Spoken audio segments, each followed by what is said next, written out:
Today, the hunters are switching up land for water. A lot of what I know about Australian reptiles I learned from a guy who brought his passion right into my living room. And that guy was Steve Irwin. Steve fought for the rights of animals in Australia right up until the day he died. And he learned everything from his father, Bob. We're here at the invitation of Bob Irwin to go check out a reptile that's not venomous, dangerous, or aggressive at all. We're talking about the beautiful sea turtle, and it's in dire need of our help. Bob's here with his assistant, Colin. Just so happy to be here with the angry one, the pretty one, and the smart one. I got upgraded. Smart one. It's the difference between the Aussie language and the English language. He didn't mean smart one, he meant smart ass. He's probably both. You got it? Yeah, a little bit. A little bit of both. Bob's initiatives are often followed by the local media. And the python hunters are all for lending their support. What was it that brought you to this part of the world? What concern about the turtles brought you here? A local peoples that are trying to do the right thing. They're trying to protect their local populations of sea turtles, and they're trying to protect their nesting beaches and their environment and the habitats, and that's exactly what we do in the United States. That's exactly what our program is about. Education, conservation, and wildlife.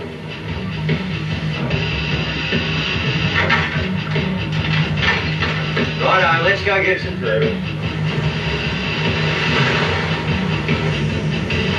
Their guide, Epong, is a member of the Aboriginal Mandavara clan of northeastern Australia, who are trying to preserve the sea turtle. Do you remember your parents or the elders telling stories about just hundreds and hundreds of turtles, thousands of turtles in this area on this stretch? When I was young, I seen it for myself, that there was heaps of turtles around here. Everywhere you look, you saw a turtle, especially along the coast here. But it's pretty limited now. Yeah. He's right off this side, right over here. Wait, that was a turtle. He wasn't moving right. Yeah, he's going down. He's maneuvering enough to stay away from us, though. Straight out that way. He's got floaters, he won't stay down for long.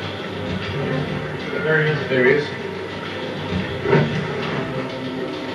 No, batfish, eh? Batfish, yeah. That's what it is. Batfish. Close, but no cigar. Batfish? Yeah, batfish. That's why he's swimming funny for a turtle. This is not a turtle. This isn't looking good. We've been out here for over an hour and haven't seen a single turtle. I think it's time we get under the water and see if we can change our luck.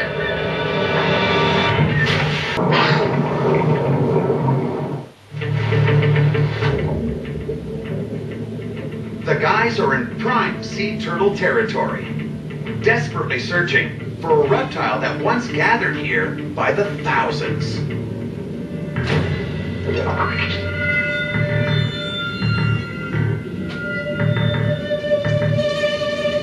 It was great to be snorkeling in Australia, but Bob's right.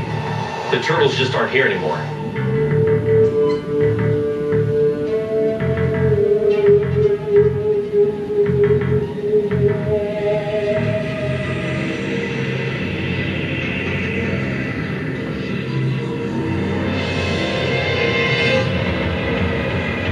Then I spot a sea turtle, but it's only one.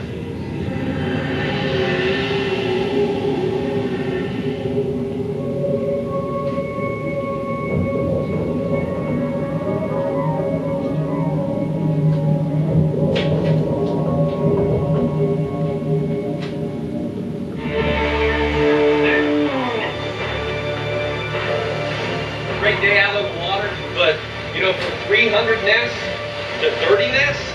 Australia's turtles are protected by law, but Colin doesn't think it's enough. You see the problems we face. Yet every day our government denies that unlimited, unmonitored, uncontrolled hunting with no cruelty laws isn't a problem. It actually brings home the fact that we've actually messed up.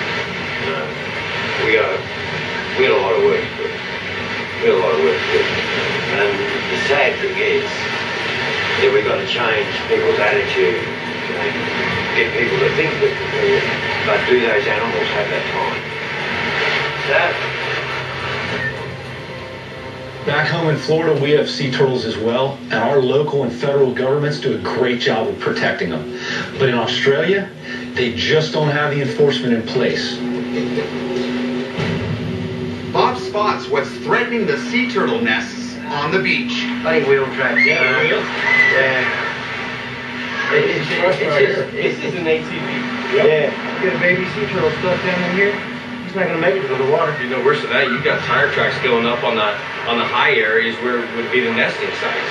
Yeah, the eggs are being broken, the sand's being compacted. All because humans think they have the right to drive a vehicle on the beach.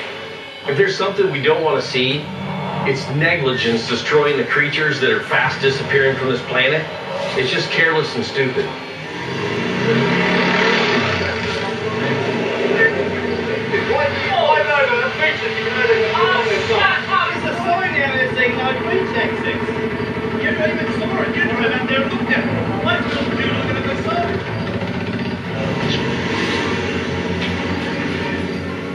It was just general lack of respect. But Bob, Irwin, and Colin have more than ATVs on the beach to worry about.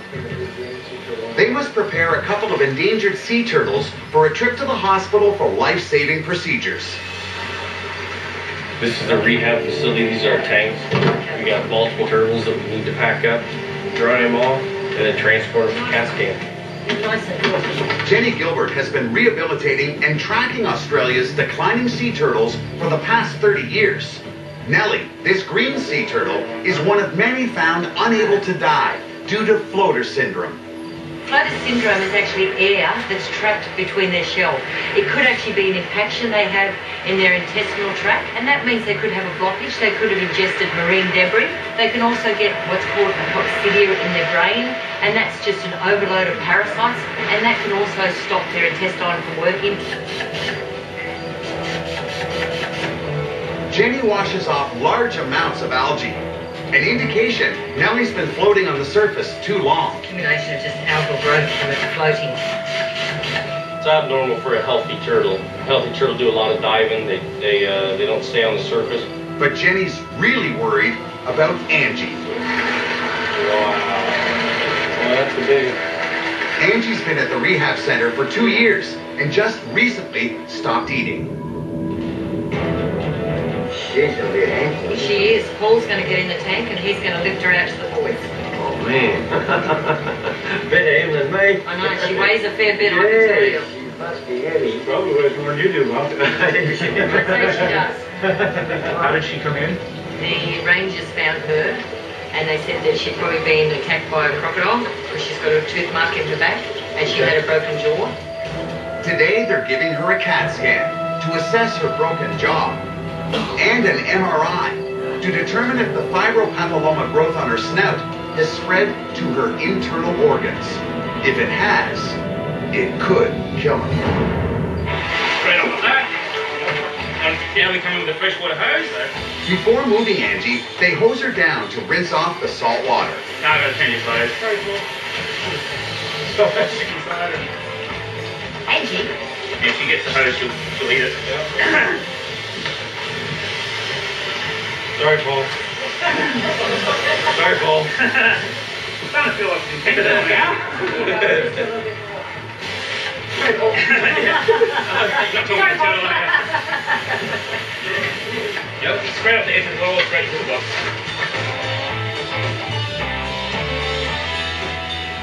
Yeah, we'll move her out, but we'll get a towel on it first.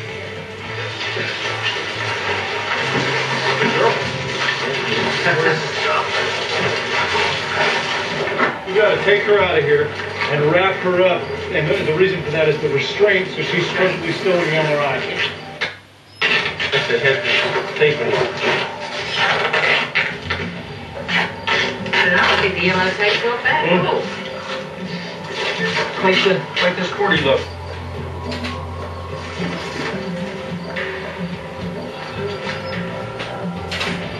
Remind me not to get a CAT scan around here. I'm telling you, straitjacket time, huh? It looks like it might be stressful on the animal, but the way it's done, wrapping it up, keep it calm like that, she's not real stressed. I mean, yeah, she's not happy. It's definitely not going to hurt her. It's an incredible animal, man. I mean, the strength and power in that thing. And, you know, when you look at a turtle like this, especially in this setting, it looks awkward and lumber, but when that thing gets in the water, I mean... Hundreds of millions of years they've been doing what they do. They are well adapted, turbocharged.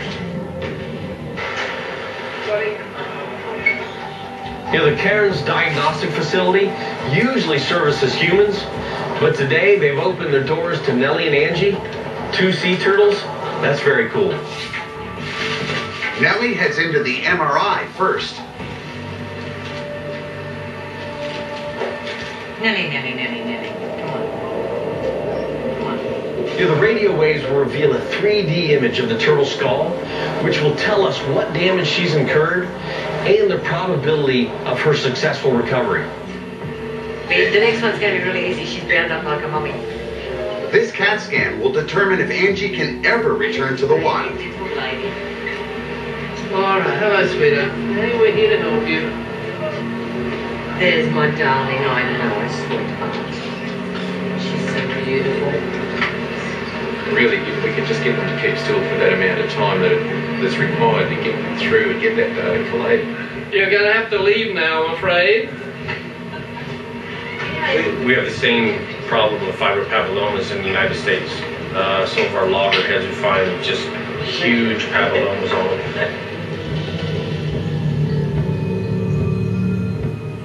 Haven't seen that. There's your fracture there on the left-hand side of the jaw. Right in here. Now you can really see that fracture on the jaw, but it's rounded, which means it's healing. You know, you got bone growth there. It's not a new fracture. There's all scarring. This is scarring. This is bronchitis. This is, you know, that's with chronic infection. They've been working with this animal for 2 years, and the scary part about what's going on is that all of a sudden it stopped feeding. That's a bad sign. She probably had bad pneumonia. Yeah, She's got scarring from the pneumonia. Yeah, scarring, so it must be on this. So I'd say she had pneumonia. And we know with reptiles, by the time you start getting the sign, it's usually, you know, well into whatever the situation is. She's got a bit of pre-air. Pre-air, yeah. But not as much as Nellie. Nellie's had a lot more pre-air. Yeah, she got pneumothorax. You know, if they can get this animal feeding again, those other injuries more than likely can be healed. Okay, last hurrah. See how it gets to them. She could have tuberculosis because her lungs really aren't good. It's a spectacular animal. I just don't think she can make it. You look at her eyes, she's lost that spark. Sad. So sad. We should have a But Jenny will make sure this olive Ridley turtle gets the very best of care. You're just here for the attention, aren't you, darling? Yes, you are. They've got this high-end expert in CT scans, and they're sending them off, and they'll know something they didn't know before. And doing that for this animal they might find something that can help, you know, hundreds more down the road. You never know. Mission accomplished. For another pair of turtles at the rehab facility, it's a happier story. You know, the great thing about hanging around somebody like Bob Irwin is that you get to be there when things go well for the animals. Like today, we're releasing 2 recovered sea turtles back into the wild. We've just been down the rehab centre and just picked up the turtles, and they're in the back of Paul's ute, so he's bringing them down. Okay, good. So here they come now. There you go. Yep, come. Walk it, Patty. Good over that. Yep.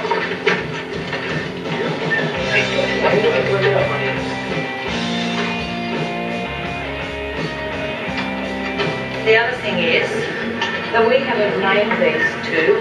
We're leaving it for you to name between you all. So there's 2 names, so we're leaving it. Today. So we're leaving it for all of you to name. Is there a man or female?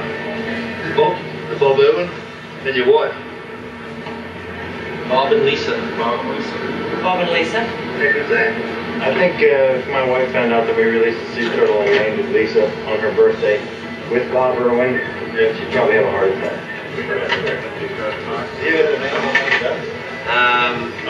I'd want to usually one with big teeth and they bite. But this morning's not just about setting turtles free. Jenny's had a call about a floating turtle in the bay. Every day, Jenny and Paul and other volunteers are scouring the waters for these turtles that are floating up at alarming rates. They want to get them early so they can save them. Because of the lack of seagrass, these poor green turtles are actually starving and they're floating to the surface. So they're getting about 20 to 30 calls a week now from these turtles just found around the area. Today's release brings out a local TV crew, but it soon turns into a bad news story. We haven't even left the dock yet. There's another one floating in the harbor here. Paul, it's well and truly dead? That's sad. Turtles can dive to almost 300 meters and very little time on the surface. A turtle trapped on the surface means it's in trouble. It could be intestinal blockage, trapped gas, which can spell a death sentence. Turtles are the sentinel of the ocean, and when the turtle health goes down, obviously the ocean's not looking good. It's dead. Yeah, motherfucker, right in here. I've got to pass it to somebody first. Okay, And you can move the bag under it, just so that it doesn't fall through the bottom of the bag. Oh, you'll be dead for a while. Look at this fishing line. It's entangled in fishing line. It's got a wrap around it.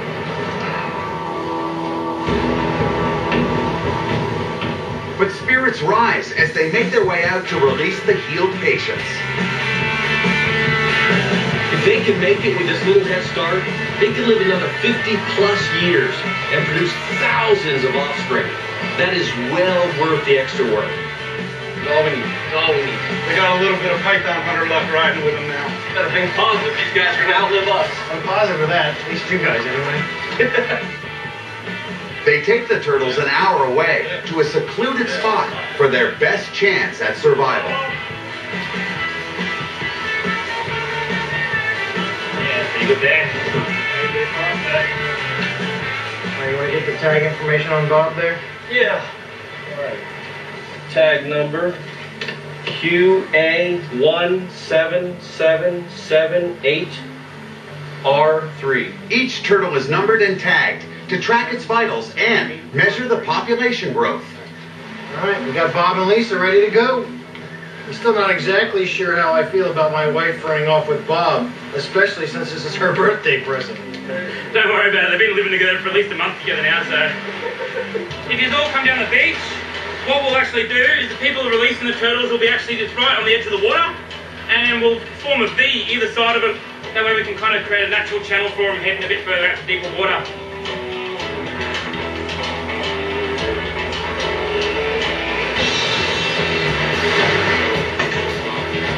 Let's let Lisa go first, and Bob will be the final finale. It's such an honor to be here with Bob Irwin, releasing a rehab sea turtle back in the wild. The feeling that I get is just, it's really undescribable. All right, sweetie. Another minute, you'll be free. Don't come back. Are you ready? Yes.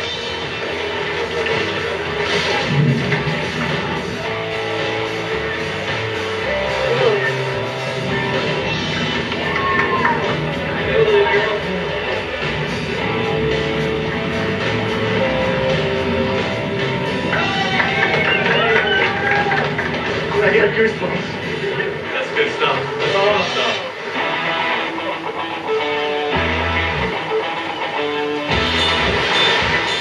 Hang in there, buddy. Get going. How good is this? Doesn't get any better. This is awesome. I look around on a day like today, I think, wow, this is what I do for a living? Doesn't get much better than that. Look, Bob's got some kick in him. Still got a little slump, huh? Still a young buck there. How good was that? Yeah. How good was that? Unreal. Nothing better than seeing something go back in the wild. Nothing better. Jenny? If there's a feel-good moment on the Australia trip, this is it. To see people working so hard to save Australian wildlife and to be able to participate in their success, this is what it's all about. It's a great job. How does that feel? Fantastic. Yeah. All the hard work has been well worth it. To see them released today is just a great thing. Great job. The work you guys do is Thank you. top notch. Top notch. Woo! I hope you get to experience that somewhere else someday, because that was one of the most just greatest nature feelings you ever get. Bob was a pistol. Yeah. Little Bob just boom. Yeah, Lisa hung around for just a second. She did like me at one point. I gotta say something, Michael. I was watching there for a second. Lisa's namesake did a little forward tilt, like kiss it, and then she took off. And I thought, that's Lisa. That turtle's got a little bit of Lisa's soul in it. I didn't know you knew my wife that well. You wiped your blood all over your chin. Is that blood or sea turtle poo? I think it's sea turtle poo. Oh, look, she did give you a go. Lisa did give you a go. She loves me.